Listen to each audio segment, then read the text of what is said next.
Good morning, good afternoon, or good evening. Welcome back to the Slaying Ages podcast. This is episode, I believe it's episode number 5, season 7. And it's been a great season so far. And this is really a great opportunity for us to explore some new music today. So I have George Agent here, and he's going to talk about his album. Well, he's going to talk about his work with his band, The Agency. George, how are you doing? I'm doing great, Preston. Before we get started, thank you so much for all that you do, not just having this chat with me, but for all the independent artists that you feature on your podcast. It's really appreciated to have somebody who takes the time to listen thoughtfully and ask questions and discuss. And it's really building a community, and it's really appreciated. Thank you. Well, thanks, George. I appreciate that. And I must admit that when I got To Be Arranged, which is your LP, I was really intrigued by it. I didn't know what to think of it at first. And I put it on. I thought, wow, this takes a lot of effort. It shows a lot of skill. And then, of course, your the agency is on Bandcamp, and I'll send a link in the show notes for this. But you also had this wonderful Christmas song, which I did not hear until I recently went onto the band camp. So if you could, let's start there and talk about how the Christmas song came about, and then we'll get into your background a little bit. Well, that was that kind of came out was a thing with the holidays that it was inspired by an actual thing that happened with a friend. Um, and so, wrote this song, and then I thought, okay, well, I'm running out of time here. The song was written and, it was inspired by what somebody said with, how the way the person was struggling with the holiday period. And I thought, okay, well, that song just kind of poured out. And I said, well, God, I got to produce this and distribute it really, really quickly. So I called my, trustee standby Ferdinando Perdomo, by whom I know you, and Fern, put together his magic, doing everything: bass, drums, guitar, etc. I Wow. ended up putting a string quartet on it, and that was my first original release. But that's just the first of many. For the next 3 years, I've been spending. And we'll talk about this. I've been spending a lot of time in the studio over the past couple of years preparing material that's going to be rolled out in kind of what they call the waterfall strategy in a series of albums that are going to come out over the next 3 years. So I'm super excited about that, and also super excited to talk about the first project, the mashup covers, as you mentioned. Fantastic. So tell us a little bit about your background. How did you get involved in music? I think you classify yourself as a singer-songwriter, but you're so much more than that. Well, look, I'm a guy who was obliged to take piano lessons. I grew up with music in the house. Music wasn't per se my thing.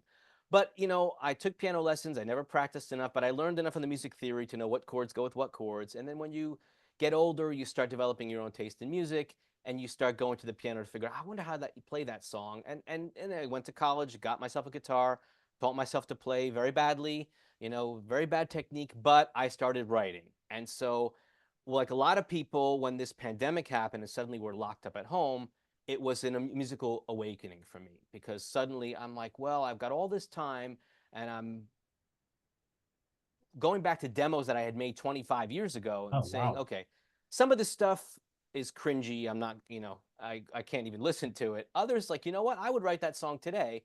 And so had a process of going through and revamping those or developing them a bit more. But the thing that happened around that time was that everyone was sitting at home, including the best musicians in the world. And what you realize is that if you ever had a dream to make your own album and you thought it was going to cost in the mid six figures, come to find out, to get really, really good product, it's in the very low five figures to hire outstanding musicians and do it the right way. And so I thought, well, let's go and make that happen. Wow, that's a pretty ambitious plan, but you executed it really well. And then, as you mentioned, you have this series of releases coming up, so that's really fascinating. In terms of, let's talk about this, which is to be arranged, which is available on your Bandcamp, which is utterly fascinating. How'd you come up with the concept of doing these mashups? Well, it was threefold. I mean, the first is, we live in an age of nostalgia. I mean, that's the zeitgeist, right? Whether it's Cobra Kai, bringing back Karate Kid to TV, or, Beatles 64, or Get Back, or, becoming Led Zeppelin, or all these biopics of Elvis and Bob Dylan and all that stuff. I mean, that's our age. And so for those of us who, grew up in the 80s and 90s, fighting over in the family station wagon what station would be on. The parents wanted the oldies or the light FM, and the kids wanted the pop station, top 40, or if you were lucky enough to have good taste, classic rock station when you got into your teen years. And so this album was very much about that. It's like people in Gen X, we grew up with the pop music of the 80s, grew up with the grunge and the alternative scene in the 90s. And then, if our love became classic rock or even progressive rock, all those things come together. So there's the nostalgia aspect of it. The second part was it's kind of a statement and a critique of the way that music today is so hyper compartmentalized. We have these neat little boxes like progressive rock. I never agreed with that because historically, I mean, how is Led Zeppelin 4 in a different genre than Yes, Fragile? I mean, they're both on Atlantic Records, for heaven's sake. How is Deep Purple Concerto for Rock Group and Orchestra different than what Emerson, Lake and Palmer were doing? How is Quadrophenia in a different genre than The Lamb Lies Down on Broadway? I mean, so the idea that, well, these are progressive rock. So I thought, you know what, you nerds, I'm going to show you. This isn't about hyper compartmentalizing this music. Billie Jean, you know, Billie Jean is, and Roundabout is, it's the same song. So I thought, okay, let's take that a step further and show people that in the end, it's not about these crazy time signatures. It's not about these long arrangements. Not about those jams. It's about great songs. And so I thought, let's put all that stuff together. And then the third bit was it was kind of a self-funded internship for me because, as I said, I haven't been in music studios. I haven't had the experience doing that. So I thought, before I take my babies that I've been nurturing for 25 years, let me make the rookie mistakes using somebody else's songs. And the good news is when you got guys like Fernando and Dan Feisley on the bass and Terry Branham on the drums and Matt Lebowski playing keyboards, you have these studio pros behind you. It just makes it so much easier. But it was great for me to work out what my process is in the studio and how to get the best out of those pros. So how did you prepare for the recording of To Be Arranged? Because it sounds to me as if it was like you've been doing this for a long time and you put a lot of thought into the arrangements, obviously, and the production, and then you have these really highly skilled musicians. How did you prepare for the recording? Like a mad scientist, in the middle of the night, ripping things from MIDI and, making charts and working everything out because it's not like, okay, here, guys, here's a song I wrote, here's the 4 or 5 chords in the song, and here's the form. Let's figure it out. It's like we're doing a mashup of, you know, 25 or 6 to 4 and Kanye West Stronger. I mean, we got to have a template for that of exactly what parts because it's not just mashing up songs that have the same chords. Like that famous Axis of Awesome, that comedy show where they show, oh, look, guess what? All the songs in the world are the same 4 chords. I mean, that's cute and all, but the point with this album was to take not just songs that have similar chord structures, but there's iconic parts, Mhm. and those parts have to fit together in the right way. So that took a lot of doing. Now, the good news is when you have these musicians, I mean, they know all those parts, but it's just how do we put them together? How do we get the tempo right? How do we fit it together? And a lot of that was me coming up with, thank God the technology allows to do that, which is like to Mm. rip the parts, to be able to isolate them. You can go on YouTube and get isolated stems of guitar, bass, keyboards, drums, whatever. And then you can also rip MIDI of these songs so you can actually, in detail, chart it out note for note. And that's a lot of what happened. So, I came into the studio and the guys were like, okay, yeah, let's do this. But it was pretty heady, but it was fun. Mhm. So you started off with charts and you also gave them demos? Yeah, so I worked out demos which were basically ripped stems that I kind of Frankenstein mashed up together, Hmm. um, to get the idea of like this is how we want it to sound. And one of the challenges was, and Dan Feisley, who engineered the sessions, who's actually a friend from high school, who's a superb bass player. He gave me an admonition, which is don't. I've gone down the rabbit hole of trying to exactly nail an iconic sound. Okay. Don't do that. You're gonna waste a lot of time and it's gonna frustrate everybody. So instead of trying to get Chris Squire's exact bass sound, that jangly Rickenbacker chain like bass sound. I don't have a he's like I don't have a Rickenbacker, but I can wire my Lakeland bass in a way with the pickups to get that kind of sound, that trebly sound. The ARP synth on Baba O'Reilly, I thought, okay, let me have the exact thing. And I thought, no, let me find a different way to do it that it's like, oh, that's that part, but it sounds fresher. So that was part of the thing is like, don't waste time trying to nail things exactly. you're doing a cover. I never believed in note for note covers. I mean, then just go listen to the original. I thought if you're going to do a Exactly. cover, and you know what, for all the critics who say, oh, this is blasphemy, you're taking these great songs and you're mixing them up. Well, those bands did that. I mean, where would Yes be if they didn't start playing Wilson Pickett in the midnight hour? Where would Led Zeppelin be if they didn't rip off every blues song? Where would all these bands be if they didn't do that? So it's the same ethos that we're using here. Yeah, that's fascinating because I totally agree with you. If I Why would I want to hear a cover which is note for note and I can listen to the original? Right. I want some nuance. And I mean, this is a lot of nuance, but it is so well done. And it doesn't take you out of the moment in that the sounds aren't exactly like the original. In fact, it probably brings you in because you think, wow, they kind of did something different and new here. That was the Um, goal. so, how long did it take you to come up with these arrangements? Well, some of those I had in my head for years and years and years. I Okay. mean, when Nothing Else Matters came out, I'm like, well, I mean, my God, it's the same key, the same tempo, and this pretty much the same chords as Nights in White Satin. I mean, so that one I had in my head for years. Somebody ought to mash up those two songs so they fit so well together.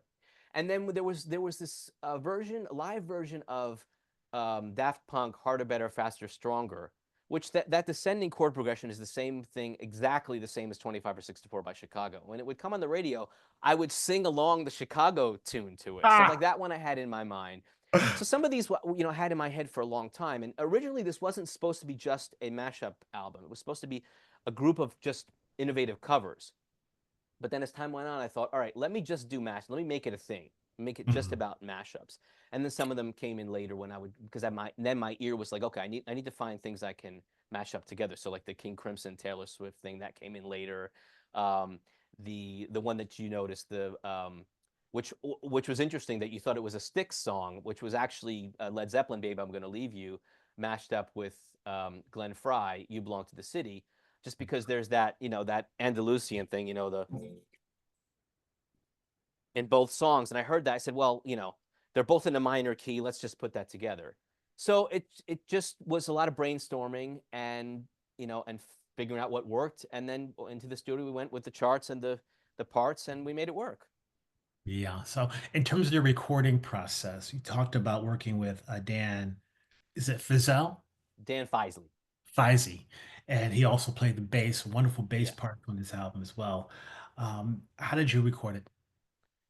So Dan had suggested to me when I started hiring musicians on Fiverr, including Fernando, this is back in the pandemic years, Mhm. 2020, 2021.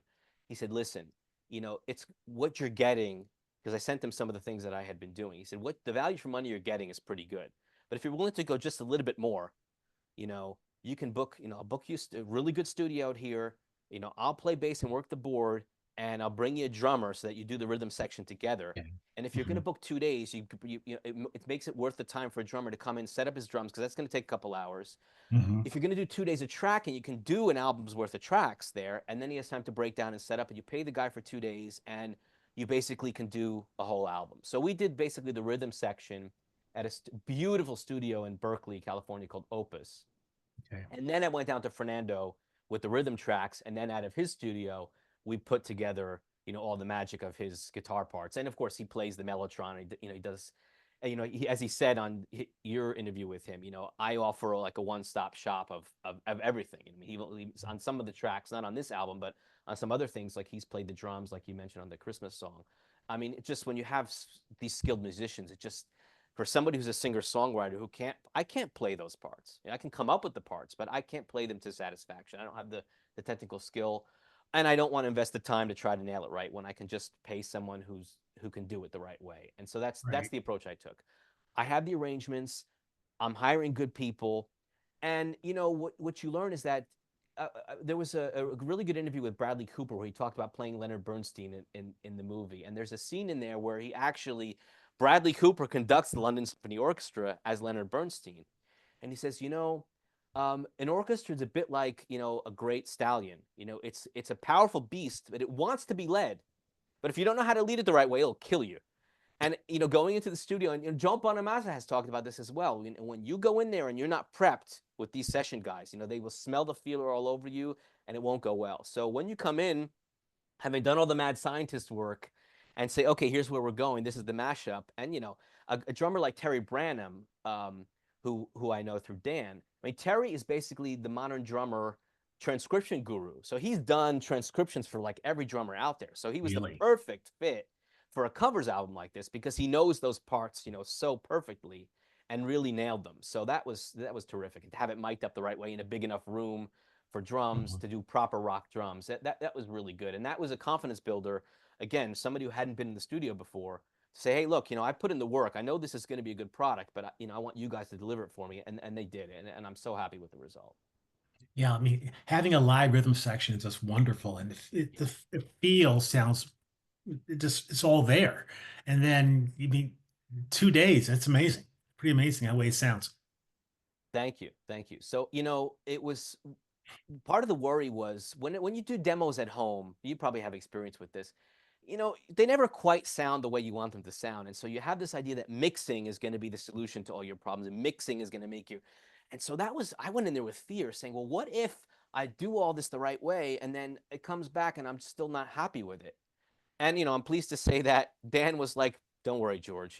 It's gonna sound good. We recorded things the right way. We're gonna mix it the right way, and you're gonna be happy with it." And I am. And the fact that the reviewers like yourself have responded so positively has been terrific. And what I really like is that all the reviewers have gotten what I was going for, which is to say, this guy's crazy. I mean, what is this? But this is so much fun. It's like, as you said, at least you're scratching your head, but I want to hear that again. I mean, what is going on there? And so that's what I was going for. And we had fun making the music. I mean, there were times when Dan just stopped the board. He's like, turned to me and said, this is crazy, but this is so much fun. Because, when you're musicians of our generation, these studio guys, I mean, they grew up playing these songs. They grew up playing in cover bands, in the 90s. And so maybe they've gotten away from that. I mean, Dan doesn't play in a lot of rock bands anymore, but playing the bass line of Roundabout, I mean, that's like the ABCs for a bass player. So, going back to that was fun, and especially like because it's in a slower tempo, because it had to Mhm. match the Billie Jean tempo.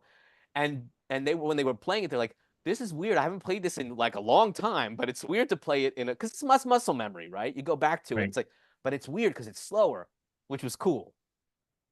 So I do want to talk about what you're working on now in terms of your new projects that are coming out. But before I do that, I just Yeah. want to ask about a few songs, Yeah. which blew my mind. 25 or 6 to Stronger.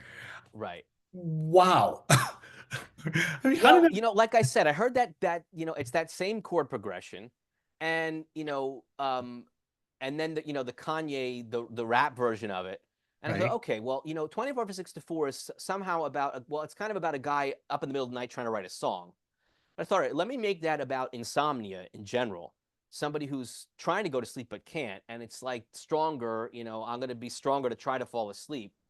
But the problem was that Kanye's track is about 104 beats per minute, and the Oh, wow. Chicago track was not done to a click, which I found out when I was doing this. But Hmm. it's like super fast. It's like 140 even to 150. So what we did is we took a middle tempo about 126, and also I can't sing up to a high C like Peter Cetera did, so we lowered it Right. from A minor to G minor. So when it's in a lower key and it's slowed down, it gives it like that evil sound. I just love that evil sound of the track. And Fernando just ripped all over it. I mean, it was crazy. So at the end, you've got him wailing on the guitar like Terry Cat. I mean, to see him in the studio that day, he was just like in another zone. That was amazing. And you've got all the keyboard parts that Mike Dean did for Kanye West. And you've got this rap going on about somebody who's ready to jump off a cliff because they want to die because they can't fall asleep at night. I mean, it was mayhem at the end, but it was fun. Yeah, that's amazing. And like you mentioned, a lot of the older stuff, they didn't use a click. Yeah. A lot of it wasn't programmed, so you have to make that meshing there. Yeah. Frame by style. Wow. Well, I that Taylor Swift song style, I mean, it's a simple enough pop song, but I always liked it. I thought it was catchy. And then when I was getting into this, I thought, I want to do a crazy cover of that song. Let me do it like in an odd time signature. And then when I started playing it, I said, all right, let me play that like in a 7/4 thing, cut one beat out. And then like, wait a second, the first two chords are the same chords as frame by frame. Wait a second. So then I kind of put it together, and the melodies actually are quite similar.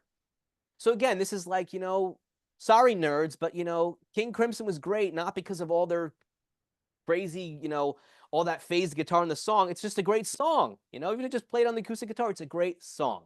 And so by putting those things together, and what I loved was Robert Fripp has this thing on Cameo where you can pay him, you know, whatever, $100 or whatever, and he'll give you a greeting or something. I Mhm. sent him the track, and he actually jammed along to it and played a solo. And because it's the best part of the song, which is it's that middle section where the drums are playing the groove from Epitaph with that, you know, those heavy chords and that like that 7/9 resolution thing. And the Mellotron is playing the melody of Frame by Frame, and the guitar and the Chapman stick are playing the riff from Taylor Swift's song. And then Robert Flip plays a solo over that. I mean, me and Fernando were just like, I can't believe this is even happening, which was cool because, you know, people give Robert a lot of, you know, a hard time. Oh, he's, you know, he's too strict. He's, you know, Stuffy, but yeah. he's lightened up. I mean, the fact that he said, "Hey, listen, King Crimson and Taylor Swift, I think it's great." I mean, I think that's terrific. I'm happy for that. I mean, that's such a genius move. I would never think those two Well, would I work, didn't either and until it it. I worked mean, it so just well. happened. Yeah, but that's the thing. It's like stop putting music in boxes, you know. And Fripp said that when he was on Daryl's house when they were having dinner, and he's like, you know, when I was coming up, it was like I couldn't believe Charlie Parker was that good, and the Beatles. When I heard that last Mhm. chord of a Day in the Life, I had to quit the real estate business, and now I knew I had to go into music. And then Hendrix, he's like, but to me, it was all the same music. They weren't in different things, and I'm like, thank you. That's the point. Taylor Swift, if she wrote a great song, it's the same as King Crimson writing a great song. Yeah, it's fantastic. And then last on my list to talk about was Stairway to Ashes, which is the last song on the EP. Well, On the that one, you know, that to me was like, you know, I mean, you know, I have to give a shout out to your book on Toto because it was terrific. So anyone who hasn't read Preston's book on Toto, it's terrific read where he goes through everything album by album, track by track. But and you interview the band members, and you know, Steve Porcaro was saying, and Steve Lukather has also said this, like, we didn't expect Africa to become a #1 hit. So I mean, I thought this to me this was the most special track on the album, and it's the one that hasn't impressed people the most. I mean, that was really Mad Scientist. I mean, there's three different excerpts of Bach music that are incorporated in this track. So I mean, the solo, because I thought, all right, let me do. Um, what if the solo, that iconic solo from Stairway to Heaven, what if that was like it turned into a fugue? And so I just started Googling different Bach fugues, and I found this little fugue in G minor. Okay, downloaded the MIDI, transposed it to A minor, and then started working it out. That, you know, the first few bars are Jimmy Page's part, and then it transforms into the guitar plays the top line of the fugue. So it's a three-part fugue that's, you know, becomes the solo of Stairway to Heaven. I thought, oh well, if I'm going in the Bach direction, I mean, that song's in A minor, so, you know, which is C major. And I thought, all right, well, if I take the main melody of the song, can I fit that over Bach's Prelude #1? I mean, I thought, well, if Gounod could do that with Ave Maria, right? Why can't we take, you know, Stairway to Heaven and fit that? So I had to change the melody a little bit, but you have basically the piano part with some adaptations. And then the last bit was at the end, those unison bends. There's the Prelude #1 in C minor, which is played in E minor because the song at that point is in E minor. So that's the third piece of Bach that's in there. And then, of course, it's matched up with Ashes Are Burning by Renaissance, which is also fitting because, again, both bands, Renaissance and Led Zeppelin, grew out of the Yardbirds. The first Mhm. incarnation of Renaissance. Of course, the lineup changed many times. So, you know, again, it all comes back to the same thing. If it's a great song and it's great music, it deserves to be heard. George, there's so much here to unpack. Wow, that's absolutely amazing. Yeah, the agencies to be arranged, which is available on your Bandcamp page, is wonderful, and it's such a there's so much to dig through in there. And that's Actually, great. let me clarify that. Because these are mashups, the copyright law doesn't allow me. I mean, I printed up a few hundred copies to send to people like you, to fans and to reviewers. The only place you can actually hear these properly is on YouTube, because YouTube, Okay, because of the algorithm, the what they call whatever the auto detection system is, they automatically allocate royalties to the record companies to be distributed. okay, If I was going to distribute this properly, I would have to technically hire a lawyer or have to reach fine. out to the copyright holders of all these things. And it's like, I want to spend time and money making music, not hiring lawyers to argue with record companies. I mean, how Right. am I going to get Kanye West people to agree with, you know, Robert Lamb to, I don't want to deal with all of that. So it's like you can hear it on YouTube. It's out there.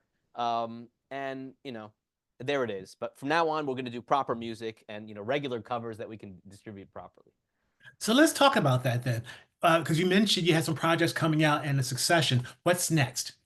So I have will be my first album, which has a few covers. The ones that didn't end up making it onto this mashup covers album because they were more just straightforward. I mean, straightforward covers. They weren't mashed up covers. But there's a minor key reharmonization of Blackbird that Fernando introduced me to Lawrence Juber. Lawrence Juber who's like the king of Beatles fingerstyle arrangements. He plays on that. There is Wasn't he the in song that's Wings going or to be, something? what's that? Was He he in was in Wings Wings? with Paul Right. McCartney, exactly. Right. And then there's a heavy rock, kind of a progressive rock version of Michael Bolton's "How Am I Supposed to Live Without You." That's going to be coming out next month. Well, by the time this airs, it will be out already. That's coming out in February. And then I took the Extreme song "More Than Words," which I never thought sounded quite right on the guitar because it's a song that's so hopeless. And when you listen to the lyrics, it's just about someone who's there's no hope in the song. It's just I've tried to love you and it just doesn't work. But Work. because the way they sing it in that guitar part, it sounds like it's happy. It's not happy at all. So I thought, all right, let me bring this to the piano and do it in a very dark kind of way. So that'll be there. And then there's just a bunch of originals about themes that are relevant to Gen X people, being a parent, coping with love and loss, coping with getting older and seeing people that we love pass on from us. So those things, I think fans of the kind of music that's featured on the Mashups album will appreciate because it's in the sauce. There's some things that are going to be odd timeless signatures. There's going to be these kind of elaborate arrangements that we recognize from those classic rock bands, but it's done in a pop way, and that's why somebody like Fernando is so valuable and so dear to me because he's got all the chops to do all of that crazy stuff. But I said I don't want this to sound derivative. I hate that label prog because it's like, well, it's like you're forced to do something that's derivative, and it's like, well, I know how it's going to sound, and I know all the cliches that are going to be in there. I don't want it to be cliche. I want it to be a pop song that's in 15/8 time, but nobody would know, unless you're really Right. listening for that. And be like, wow, there's something odd about the rhythm of this song, but it sounds like a pop song. I mean, it sounds like just a regular rock song, and that's kind of what I'm going for. Something that's attracts the listener because in the end it's like if the melody is good and it's put together well, then people will remember it. And if people want to go deeper into it, then that's like this so-called yacht rock. Those are just songs that people remember that they love, but people who go into it realize there's amazing musicianship played on this Right. stuff. I mean, it's such a loaded term now. I understand why music people hate it. I mean, from a branding point of view, it's brilliant. But so there's a lot of that ethos in there. You want a song to be memorable and catchy, but have something that's more than meets the eye. Well, you set a really high bar with your arrangement and production of To Be Arranged. It's brilliant and it's so much there. So I'm looking forward to hearing your originals as well. When do you think that'll be out? Well, I'm doing what they call the waterfall strategy. I'm going to follow all of these gurus that say you don't put out an album anymore, you drip it. You put out a single every 6 weeks, and then you try to do any kind of crazy antics you can do in short form content to get people to listen to your song. And because we're so bombarded with content, it's going to take people Mm, time, several times till it catches on, and then maybe they become a fan. So I'm going to try it that way. There's going to be songs coming out throughout the year, and then by the end of the year, it will repackage. So that will be the first album that will be this year, and then in 2026, again, most of this has already been recorded. There's going to be another crazy mashups concept, which is based on Vivaldi's Four Seasons. So what I'm doing there is taking each of the 12 movements. So you've got 4 seasons and 3 movements in each season, and I match up each one of those movements with an iconic pop or rock song. So what you actually have is Vivaldi becomes the backing track to an iconic pop or rock song. So those will be rolled out over the course of 2026. So yeah, people like you are gonna love that. It's again like this guy's oh crazy. I my mean, where God. did he come up with this stuff? But that was a lot of fun because yeah, look, classical music is also I love classical music. I always have, and it's been a part of me. And when I went back and listened in detail to the Four Seasons, you realize like God, these are just they're pop songs, and even the way that, what Vivaldi uses the ritornello, which is like coming back to a theme, and it's Mhm. kind of like a chorus in the song. So a lot of those Vivaldi movements, I guess why people love them so much is because they kind of resemble pop songs. There's a theme and there's a chorus that comes back, and I thought, well, let's put that even further in a pop direction. Oh, that's really bold. I can't wait to hear that. Again, how is that different than what Emerson, Lake and Palmer did, or any of Mhm. those great bands did? True, I thought true. I'm following their lead. Let's do it. Let's do the same kind of thing. But I think recently we've been used to music being really, really made basic and simple, and it's just okay. I'm looking forward to But it, man. but you know Great. what? That's the thing is that the to be frank, sometimes using complicated chord structures and these different, unexpected chord progressions and these odd time signatures and stuff, I have to admit sometimes it's a crutch because the hardest thing in the world to do is to write a beautiful song with three chords that people will remember. I mean, that's what makes some of these songs so wonderful. And again, some of these progressive rock bands, I mean, to use the extreme example, Tales from Topographic Oceans. Oh, that's the snooze fest of all progressive rock albums. Well, Ritual for 3 minutes is two chords and 9 words. And it's one of the most beautiful, haunting melodies that you'll ever hear. And that's why the album is great. Not because there's all this kind of crazy bombastic stuff happening. That's wonderful as an addition. But at the heart of it, it's a great song. Wow. Well, that says it all. George, anything else you want to cover we haven't hit on? No, I think, I'm excited to put out new stuff. I think, there's a space for trying to reach people again, not just to I'm not looking to become a pop star. I'm not looking to be famous. I'm doing this first and foremost for me. You know, I want to leave something behind. There's people who have come and gone before their time, and you start to think, well, it's great to work hard and save money and all of that stuff, but what do we leave behind in the end? What do people and people that know us for how we behaved and how we treated them and how we loved them and all of that. But when I think about what do I leave for my kids and their kids and their kids, Mhm. if I'm leaving behind something that's a piece of me, someone will say, hey, I was related to that person and he had something to say. And so if anyone else will hear it and say, that made me feel better, that made me think about something the right way, or that touched me in a way, you know, I'll I'll be a happy man. It's just as simple as that. Wow. Well, I enjoy your music. I'm looking forward to the rest of 2025 and 2026. Um, and I will certainly include your link to your website as well as your Bandcamp so people can Terrific. find your music.